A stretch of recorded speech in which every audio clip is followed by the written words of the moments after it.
When it comes to college, she didn't take her talents far. In fact, right across the county to the University of Vermont. Normally, fans at sporting events are kicked out if you throw things onto the playing surface, but that was not the case Friday night at Norwich and Plattsburgh State.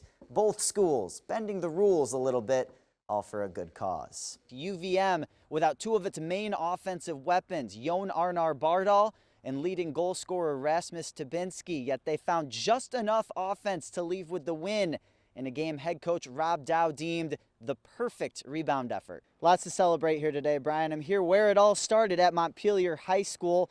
Both today's parade and Amanda's journey to the Olympics. Takes the pass, goes no look through his legs for the score. I mean, we got top plays of the week coming up tomorrow night, and you can bet your bottom dollar that will be a nominee. 7'4" Chris Kamaji, who patrols the paint for the Florida State Seminoles. Catamounts gonna have to navigate their way around that skyscraper of a human being. Bryant back within a basket just like that, but the Catamounts have the answer on the other end. Utterback leaves her defender utterly hopeless. This long list of Olympic athletes hangs here as a source of motivation, a constant reminder that dreams can come true for some of those that walk these halls. Obviously a somber mood and atmosphere in there, but the Catamounts were very proud of the fight they showed today on the biggest stage of them all. You had to go cover outdoor sports today. It's nice because winter sports, you get to go inside where it's nice and warm and it's easy to shoot, and then all of a sudden, out of nowhere comes the spring sports season, and I'm outside shooting with this in front of me. Now, the UVM women's soccer team wrapped up its season a few days ago. Throughout the campaign, a familiar face began to emerge. She's a native Vermonter, and she's scoring and achieving her goals. The UVM women's soccer team has taken its last shot this year. In a season of near misses, there were bright spots, most notably Natalie Durio. It sounds cheesy, but I'm the Vermonter girl. I take pride in that. Durio played high school ball right here in Heinsberg, where she won multiple state titles with the CVU Redhawks. When it comes to college, she didn't take her talents far. In fact, right across the county to the University of Vermont. But Durio wasn't guaranteed a spot on the team right away. I didn't even come here for the soccer at first. I came here for the school, and I was a walk-on. When injuries struck the Catamounts, opportunity came kicking. We told her that she would need to put some work in to adapt to the level. She kind of laid it out for me. She said it's going to be very difficult. It's going to be a big commitment, but it's there for you if you want it. And I was like, yes. Since that yes, Durio has done nothing but impress. I always felt that if Natalie got her foot in the door and got the chance at UV or wherever, she would fly with it. She's the last 2 years separated herself right away from day one of preseason, and the biggest thing this year was just, I think, being more comfortable, being able to take advantage of those minutes. And taken advantage she has. Durio not only scored her first career goal, but her first free kick goal. A firecracker that sent the hometown crowd into a frenzy. The whole team feels that support, even if, the cheers might be directed at me, but the whole team kind of feels that Vermont love. For a squad made up of mostly outsiders, that love helps build a relationship with the fan base. It's really important for us. It's such a small community. It's the state school. There's no pro sports here. It makes it feel like part of the community. Without somebody there, there was less of a connection. And so I think it's strengthened that bond for our current players and future ones. So it's great. As a homegrown talent, Durio hopes she's assisted the next generation of Vermonters. I like to think that they look up to me, and I remember being, in the stands at these games thinking, I wonder if I could play there someday. That daydream has now become reality. Just another goal Durio has already scored.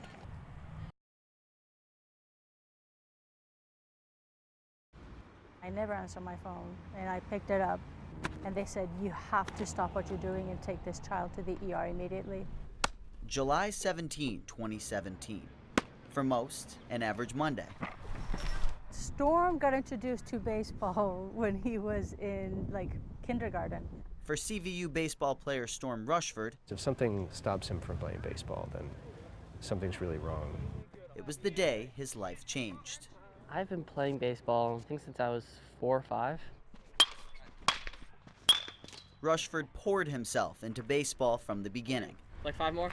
I calculated at one point he was playing 6 hours of baseball a day at age 6 or 7. Last summer, the sport was nearly taken away from him. I had noticed him kind of take a knee. Storm doesn't take a knee during practice. While warming up for a game, a baseball struck him in his eye, temporarily blinding him. Rushford recovered, but shortly after that, things turned south yet again. I said, you know, it's kind of odd that he's fatiguing this much. I said, I don't know if it has an impact from the eye injury or if he hasn't fully recovered, but maybe we look into some extra blood tests. On July 17, 2017, doctors confirmed their worst fear. Rushford had leukemia. You're in shock. Your world just crumbles in 1 second. It turns into a twilight zone or a nightmare. From that moment on, for the first time in years, Rushford had to focus on something other than baseball: his recovery. Well, there's just chemotherapy, no radiation. There's dozens of different types. The side effects are endless. There's infinite stuff that could happen. Kidney stones, collapsed lungs from pneumonia, 3 instances of paralysis.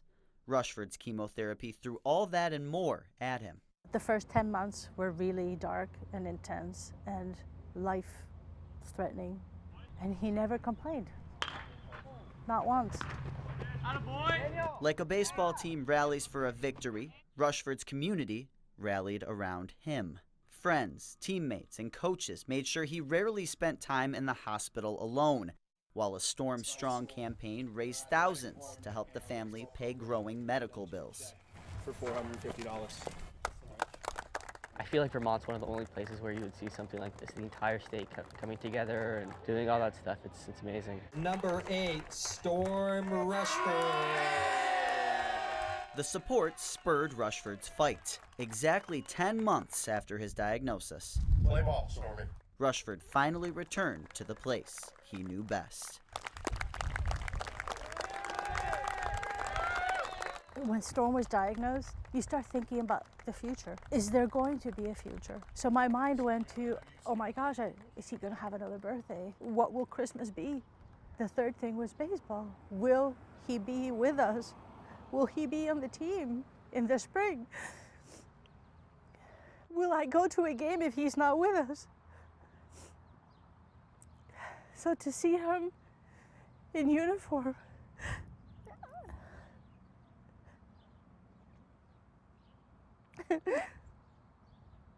it's amazing.